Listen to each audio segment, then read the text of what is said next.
Usually, nagsiset up ako ng decoration pagkatapos ng Thanksgiving. Pero ngayong araw, sabi ni Nia, bakit daw hindi namin itayo yung Christmas tree today? Tapos mag-decorate na rin. Last year, eto yung ginawa ko. Pero ngayong araw, medyo babaguhin ko ng konti. Etong base, gagamitin ko pa rin to.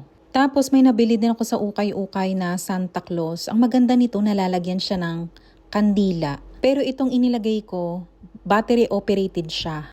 Titingnan natin kung makakagawa tayo ng mas maganda or mas maganda yung dati. Nilagyan ko rin ito ng pine cones.